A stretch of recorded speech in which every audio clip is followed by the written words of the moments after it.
think we have a chance.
We were done for.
I can really feel the Earth pulse now. It's up above. Guess we're in for some mountain climbing then.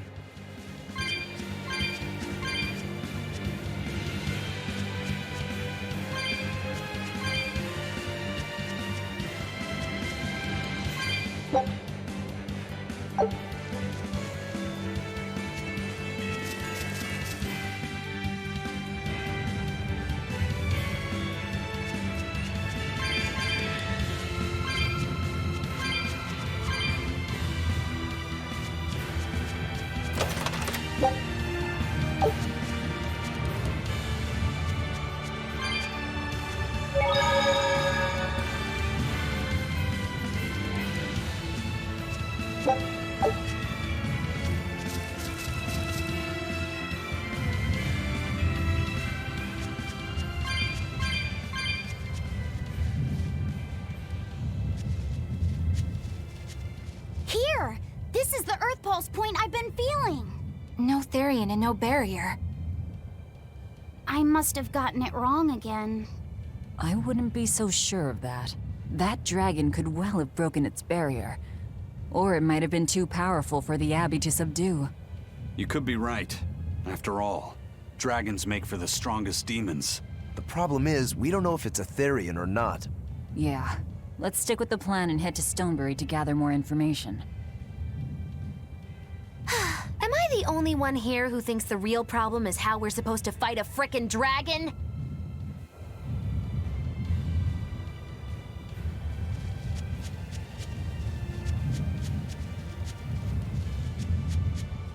I can't wait to take a good look around. Whoa, now that's what I call a view. I agree that it's beautiful, but don't leap about so much. You'll fall. I can sense many Earth pulses under this place. I figured you'd notice that. An intricate web of earth pulses crisscrosses the land under the Aldina Plains. Mountains like these would normally take tens of thousands of years to form, but these popped up in about a millennia. So the Earth pulses have affected the land? Exactly. Long ago, people wielded arts that allowed them to manipulate the earth pulses and control the very land itself. How could arts like that exist? Perhaps they pushed against key points on the Earth pulses? Like how acupressure can improve a person's blood flow. That's a rather forced comparison, but you may be right. Either way, those arts have been lost for eons. I'm impressed, Eisen. You know a lot about everything. Not at all. There's so much I don't know. For example, the name of these flowers. That's why I travel. To learn. Aldina alabaster grass. That's the name of this flower? Yes. A long time ago, my brother showed me a picture of it in one of his books. They're fragile flowers. They die quickly on their own, but if enough of them gather together, they can survive. Fields of them form beautiful white carpets of flowers. In some cultures, they symbolize kinship, the bonds between people. Kinship. Huh. I'll remember that. You and your brother taught me something new today. I'll never forget either.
Alright, if I were a Bloodwing, where would I be? We'll start at the inn. It only makes sense.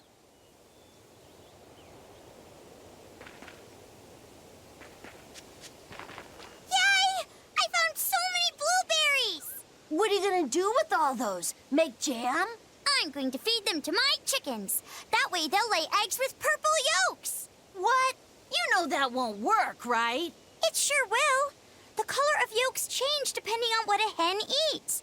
My grandma taught me that. Actually, we always feed our chickens corn. Is that why their yolks are yellow? What are you gonna do with purple eggs anyway? Tourists are coming from the capital again, right? I bet they've never seen purple eggs, so I figure I could sell them for a lot. Maybe I can even make our village famous! You've thought this out. But will they really sell? You know what they'd make, right? Purple fried eggs, purple omelets, purple egg fried rice. Hey, would you want to eat a purple omelet? Strange things sell, right? You don't have to be so mean just 'cause you can't think of a better idea. Oh, sorry. Here, let me help you. Fine. Go catch a whole barrel full of jewel beetles. If we feed them to my chickens, we'll get eggs with yolks like shining jewels. I really wouldn't want to be your chickens, but... okay. What a carefree village. But you know, this is what really makes humanity amazing to me. Attempting the impossible. Reaching for the stars, just as a matter of course. Aye. Though we may stumble countless times on our way, we can achieve anything we put our minds to. Attempting the impossible, huh? That's all well and good, but there are some lines that should never be crossed. Purple eggs. Ugh.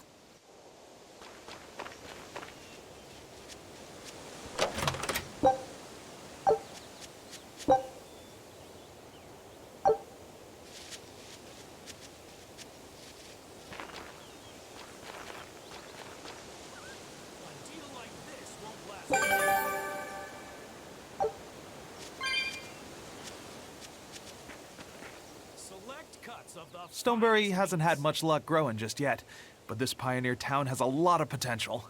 Trees grow well here, and the lumber is of great quality. Oh, we're also close to the quarries, so stone isn't a problem. As long as the demons are contained, this country will rebuild. The need for stone and lumber will soar. Best of all, this area is quiet, has beautiful lakes, and is a perfect place for a craftsman like me to work. And why settle for anything less? I do feel that you might be a bit short-handed here. It's hard to build without manpower. You're right. We need something to attract new settlers. Maybe some sort of specialty item? Is there any fruit or vegetable that can only be found around here? There is a type of potato called the radish bell that we grow, but it's got a few, quirks. If you want to attract people, you should just ring a bell. Come to Stonebury, where the money grows on trees. A bell tower, huh? That might actually work. We can even use local stones for the bell. The Stonebury Stone Belfry. It won't work. Huh? Try hitting a rock. Doesn't ring. Ah, how could I have missed that? I'm still such a novice. My master taught me better than this. Think before you build. That's what he always said. I need to do better and not sully his name.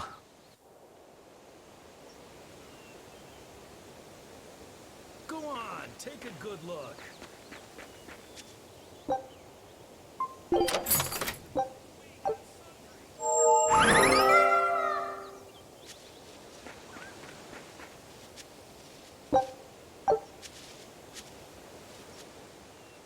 I was on my way home from a trip to Logres, crossing the Aldina Plains, when I saw it. Rain was pouring as if from buckets, and the wind was so strong I could hardly stay on my feet. From the vast darkness of the sky, a monster of tremendous size descended, like the essence of the storm itself. A huge flying demon? At that moment, a group of exorcists leapt out from their hiding spots and began to battle the demon beast. But it met their swords with its fearsome horns, and a swipe of its tail threw the noble exorcist's back. Horns and a tail? Where did the demon go? I couldn't tell you. I was so frightened, I ran away and never looked back. I hope the Abbey can get rid of it, but the beast took out 3 exorcists with a single blow. Come to think of it, another person was there too. He faced the demon and told it to stop. Zavid. If you're going to the Aldina Plains, you'd better be careful.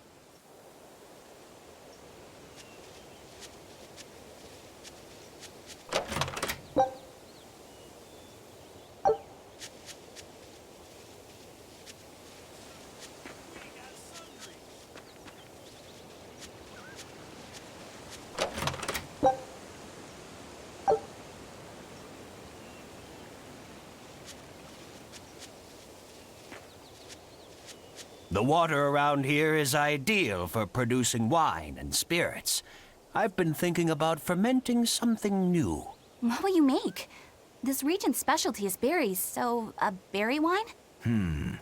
But the chilly air and level of humidity here should be just right for making an amber draft, don't you think? Considering the geography around here, the water must contain a high mineral content. If you use it to make a rice wine, the taste will be unique. I've considered all those options, but I must create something that can surpass my greatest rival, Sleeping Princess. But that's nearly impossible to make. Exactly.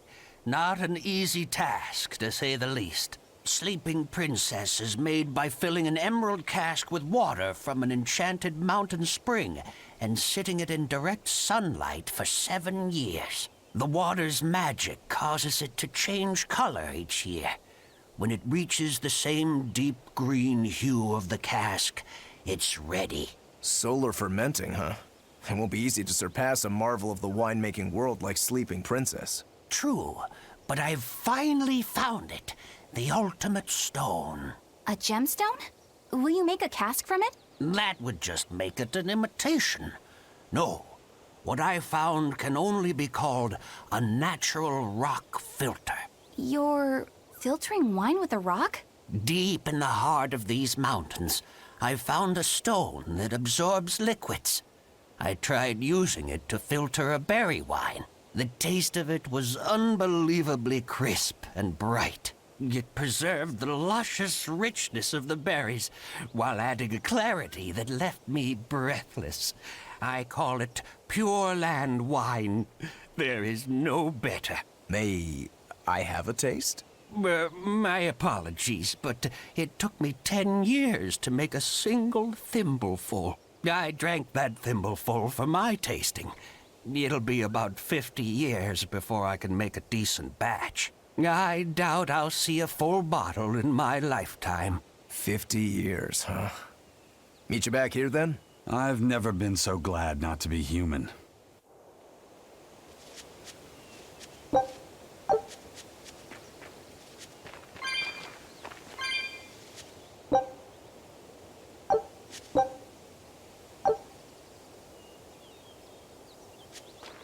Raspberries, strawberries, blueberries, they all grow in abundance around Stonebury. We even have a fairy tale about it. One day the ground was covered with so many fallen berries, they all became stones. Stoneberries. Is that how the town got its name? The spelling has changed some, but yes, berries are an important part of this village. We harvest local berries to make jams, pastries, gels, and all sorts of sweets. Berry-flavored gels! I've never had one. We've exported our jam and fruit for a while now, but our raspberry gels are still being perfected. Aw, rats. Are the vegetables growing in that field special too? I don't think I've ever seen anything like them before. You've got sharp eyes. But that's right. They're a rare species of wild potato. They're red and they're called radish bells. We discovered them in the mountains nearby. Sadly, the potatoes are actually highly poisonous. Really? They look so good.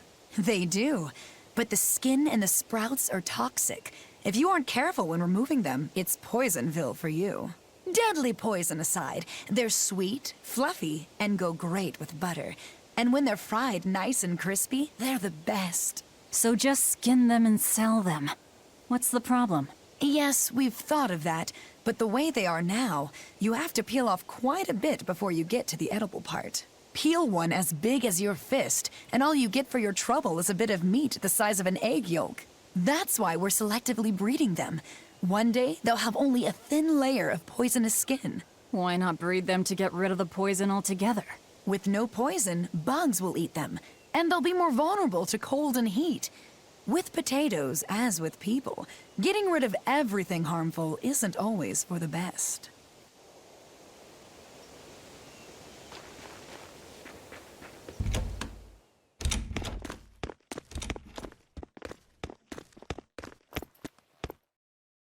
Savid. Well, hello, sailor.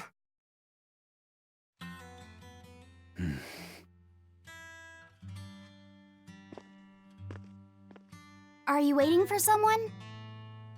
Nope. Just saying a prayer for someone. Someone? Let's go. Clearly, there aren't any Bloodwings here. You're just going to leave? I'm right here. Everybody has times they need to be alone.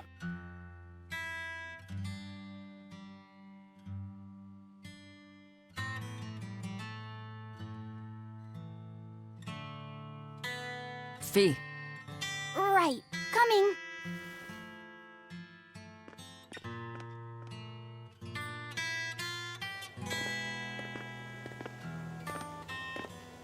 What do you think he was praying about?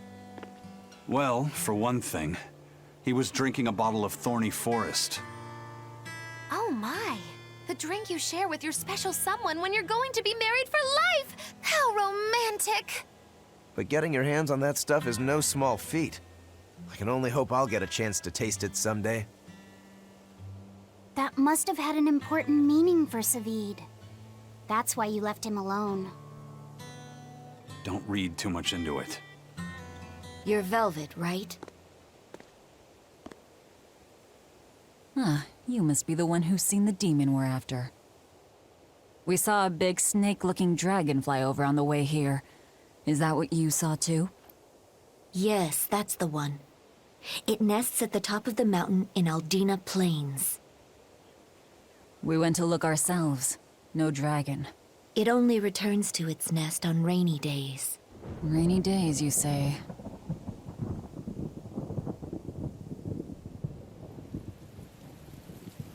Oh, just look at what you went and made the weather gods do! This doesn't bode well. Not at all!